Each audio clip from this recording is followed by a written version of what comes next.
I am doing this video because I said I'd do a follow-up video to one I uploaded last week, which is going to form part of a series of videos that talks about, focused on social movements, leaders of social movements, social activists and social change. And last week I said the first guy we would look at would be Saul Alinsky, so Rules for Radicals. And the reason I'm doing this series is because there has been an enormous response to the election of Donald Trump, and there's been a huge mobilisation of people in what I would probably describe as a type of low-grade pandemonium.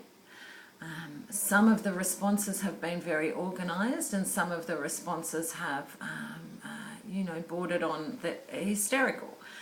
So it's a good time to reflect on the people who historically have been able to achieve social change and what they had to say about it. So I'm just going to start with a little bit about who Alinsky was and what he had to say in his two books, Réveil for Radicals and Rules for Radicals. So who he was a Jewish person born to Russian immigrant parents in Chicago in 1907. So that means he came to his early adulthood during the Great Depression. And he studied criminology at the University of Chicago. And because of that, he spent time researching, gangs and the underbelly, the criminal underbelly of Chicago. And what he came to understand quite early on is that there's a link between crime and poverty. So in what was quite a punitive culture at the time, that was an insight that wasn't commonly understood. And from that insight, he decided that the best opportunity people had to better their circumstance through was achieving change in the facts of their material existence, so achieving social change. In order to do that, they needed to leverage whatever resources that they had. And for the working poor, or for indeed the not working poor, really that resource was other people.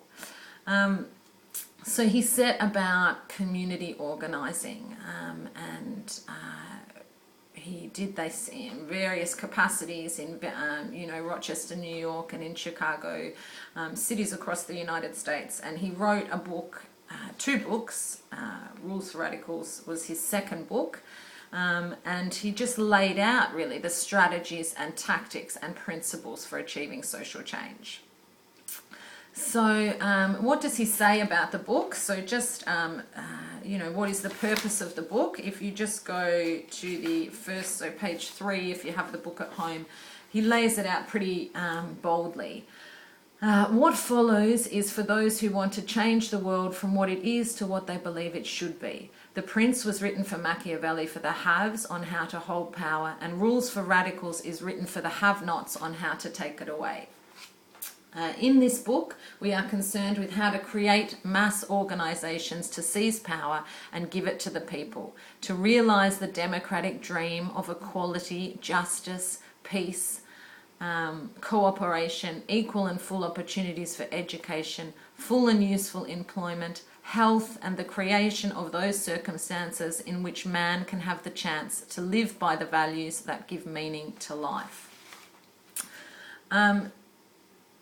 So he sets out pretty plainly what is the purpose of the book. And he's often accused of being, he's much maligned in history as a communist, which in fact is not a proper account of his view of ideology. He was very much anti-dogma and anti-ideology. He felt that dogma bound people and made them inflexible, and meant that they weren't able to make the compromises and the concessions that they would need to make in order to get the social change that they needed.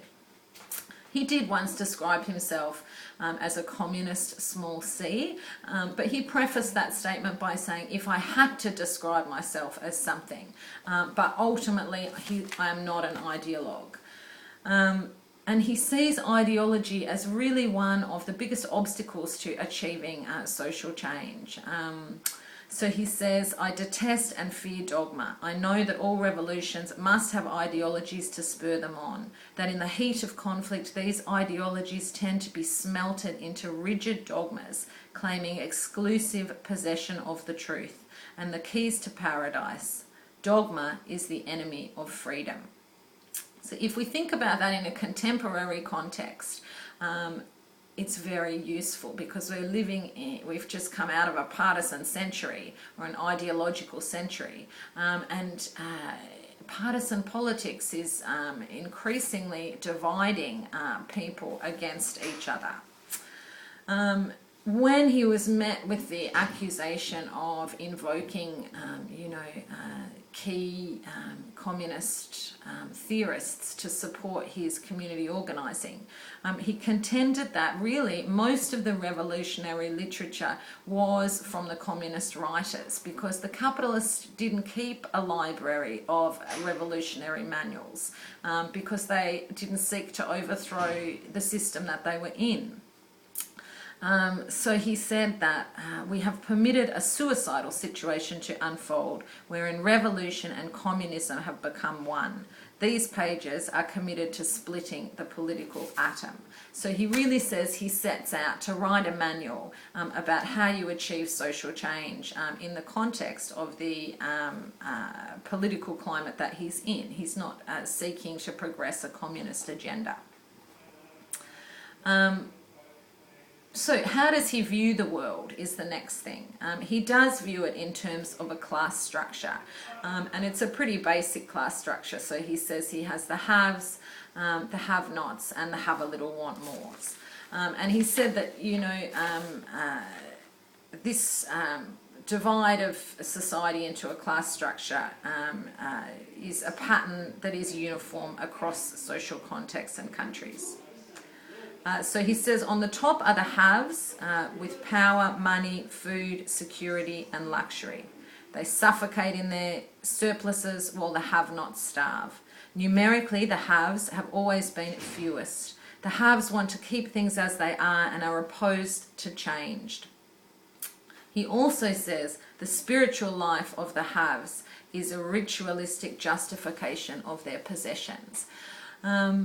In the contemporary climate, in times of advanced capitalism and a culture consumed by materialism, that insight is quite profound. He also describes the have-nots in, terms that we would be very familiar with. So he says, on the bottom of the world are the have-nots. On the world scene, they are by far the greatest in numbers. They are chained together by the common misery of poverty, rotten housing, disease, ignorance, political impotence, and despair. Caged by colour, physical and political, they are barred from an opportunity to represent themselves in the politics of life. The have-nots want to keep, the have-nots want to get. So it's a pretty standard breakdown of society between those two. But in the middle, he has a group of people, the biggest group of people that we would, now know as the middle class, but he calls them the have a little, want more. And he has a kind of, schizophrenic relationship with the have a little, want mores, because he says that firstly he understands the importance of the middle class in achieving social change. So he says that if you can't access the critical mass of people that you need that reside mostly in the middle class, you're going to have a problem in getting the social change that you need. But he also has a kind of contemptuous regard for the middle class. He describes them as do-nothings. So he says, these do-nothings profess a commitment to social change for ideals of justice, equality and opportunity, and then abstain from and discourage all effective action for change. They are known by their brand, I agree with your ends but not your means. They function as blankets whenever possible, smothering sparks of dissension that promise to flare up into fires of action. These do-nothings appear publicly as good men, humanitarian, concerned with justice and dignity, but in practice they are invidious. So if we want to think of a contemporary example of this, we can really look to the liberal class. So as Chris Hedges describes, Obama's talking in a feel your pain language to the working poor, and using that rhetoric that comes from deep within the annals of emancipatory movements. Justice, equality, freedom, but in reality not really delivering on these in a material way. And so in Alinsky's view, the capacity of the have a little want mores is to betray the interests of the working poor or the have-nots, using a language that suggests that they're doing the opposite of that. So really a duplicity is what he sees there. And to speak to that statement where he says that the have a little want mores will shut down with the have-nots with the idea that they don't agree with their means. So I agree with your ends but not your means. Alinsky is also pretty contemptuous of that. So he's a person that believes that the ends justifies the means, and that, to quote him, the most unethical of all means is the non-use of any means.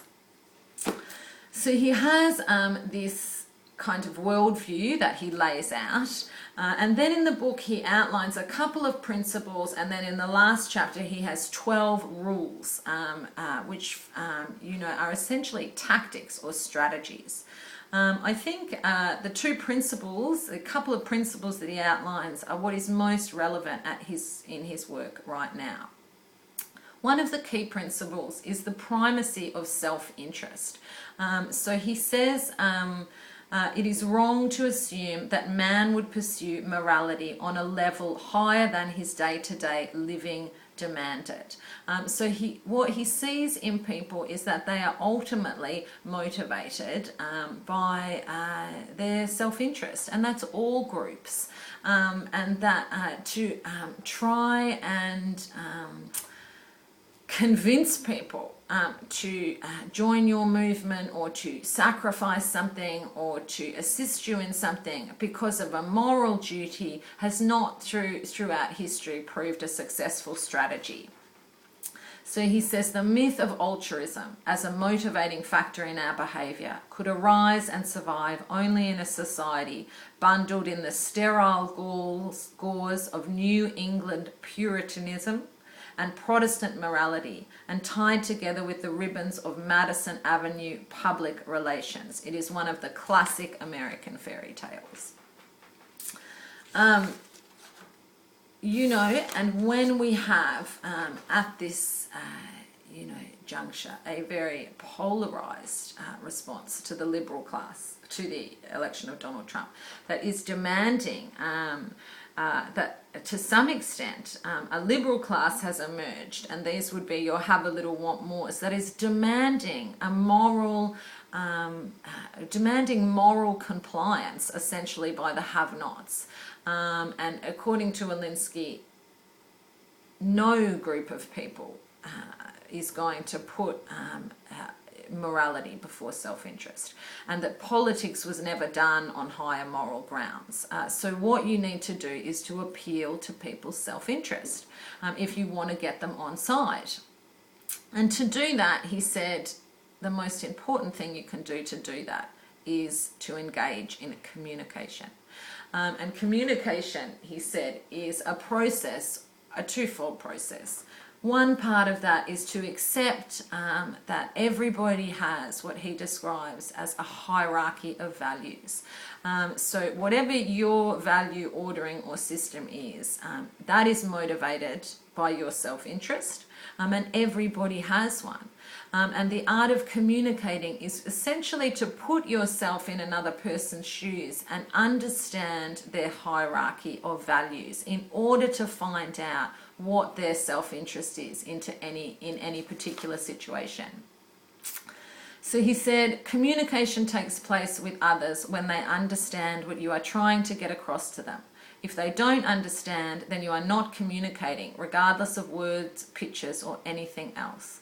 People only understand things in terms of their experience. Further, communication is a two-way process. If you try to get your ideas across to others without paying attention to what they have to say to you, you can forget about the whole thing. I think in this, and also he says you don't communicate with anyone purely on rational facts or ethics of an issue. So it's really this process of engaging with an understanding of what the world feels like from somebody else's perspective. And I think this is probably the most important message from Alinsky for the contemporary moments. People have, to some extent, factioned off into news ghettos where they listen only to narratives that confirm their worldview and to an extent maintain their cognitive dissonance. And anything that challenges that narrative is essentially shut out. And so that art of two-way communication is just being lost in the attempt to feel good about our own position. Because it's in our own self-interest to feel good about our own position. But in order to bring people together in a movement, Alinsky argues that you need to find out what their self-interest is. And in order to find out what their self-interest is, you need to meet people where they are, see what their hierarchy of values is and why. And you need to speak a language people understand. So it's about coming out of the echo chambers and into some kind of dialogue. Which in a very polarized more contemporary political environment is seeming more and more a difficult task or a challenge. So then the last part of the book is really his tactics, and there's 12 rules for radicals, and you can go through each of these. So he says power is not only what you have but what the enemy thinks you have. Wherever possible, go outside the experience of the enemy. Make the enemy live up to their own book of rules. A good tactic is one that your people enjoy. So he lists 12 tactics and he says they're interchangeable, and certain tactics are appropriate for some situations and not for others, and that you should interpret them loosely and apply them not in a linear manner, but as you deem is appropriate to each situation as it arises. So I think the relevance of Alinsky is not so much, the tactics, some of them are dated, some of them are good. He set up training centers all across America called the Industrial Areas Foundations, where he trained community leaders in these various tactics for them to go back to their communities and organize.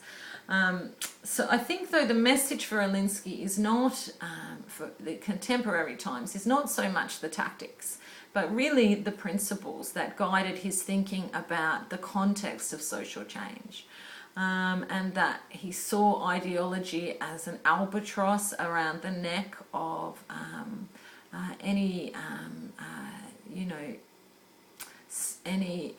robust and flexible dialogue. He saw communication as key, and understanding the position of your supposed enemy or the other as key, because ultimately what you're going to need to do is be able to bring people together. And if you're divided by ideology, if you're not able to communicate, if you're unwilling to see other people's hierarchy of needs, that's not going to be possible. So, what a legend. The next one I'm going to do, I don't want to be too alarmist.